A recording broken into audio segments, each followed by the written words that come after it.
आता थेट जाऊया दादरमधल्या बाळासाहेब ठाकरे यांच्या स्मृतीस्थळावरती। आपले प्रतिनिधी अजय माने सध्या आपल्यासोबत आहेत। अजय, कशी तयारी करण्यात आलेली आहे? आज मोठ्या प्रमाणात शिवसैनिक या ठिकाणी येणार आहेत।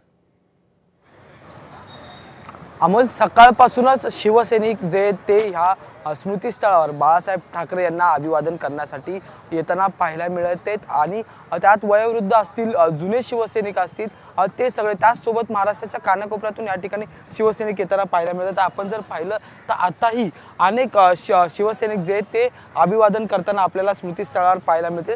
सगळ्यात महत्त्वाचं म्हणजे ठाकरेंचं संपूर्ण कुटुंब आज 11 सव्वा 11च्या दरम्यान या ठिकाणी अभिवादन करण्यासाठी उपस्थित राहणार आहे। उद्धव ठाकरे असतील, आदित्य ठाकरे असतील, उद्धव ठाकरे यांच्या पत्नी रश्मी ठाकरे असतील, सोबत तेजस ठाकरे असतील, हे या ठिकाणी 11 सव्वा 11च्या दरम्यान येणार आहे। त्यासोबतच ठाकरेंच्या शिवसेनेचे खासदार संजय राऊत, खासदार अनिल देसाई सुद्धा ह्याच वेळी जे ते अभिवादन करण्यासाठी या ठिकाणी येताना पाहायला मिळतील। खरं तर या सगळ्या पटांगणात मैदानात जर आपण पाहिलं तर बाळासाहेब ठाकरे यांचा एक मोठा फोटो जो आहे तो या ठिकाणी ठेवण्यात आलेला आहे। आणि त्यासोबतच आपण जर पाहिलं तर स्मृतीस्थळाला आता संपूर्णतः एकंदरीत फुलांनी जे ते एकंदरीत फुलं ठेवण्यात आलेली आहेत। आणि त्याच पार्श्वभूमीवर आता आपण जर पाहिलं तर संपूर्ण शिवसैनिक मुंबईतले, महाराष्ट्रातले या ठिकाणी येताना पाहायला मिळतात। आयोजन जे ते करण्यात आलेले आहे, त्यासोबतच कोणताही अनुचित प्रकार घडू नये त्याच पार्श्वभूमीवर आपण जर पाहिलं तर सुरक्षेच्या व्यवस्थेने सुरक्षा चेकिंग जी आहे ती सुरू या ठिकाणी आपल्याला पाहायला मिळते। सुरक्षा रक्षक जे आहेत ते या ठिकाणी, आणि आपण जर पाहिलं तर निवडणुकीचं सत्र जे आहे ते सुरू आहे विधानसभेच्या निवडणुका। त्याच पार्श्वभूमीवर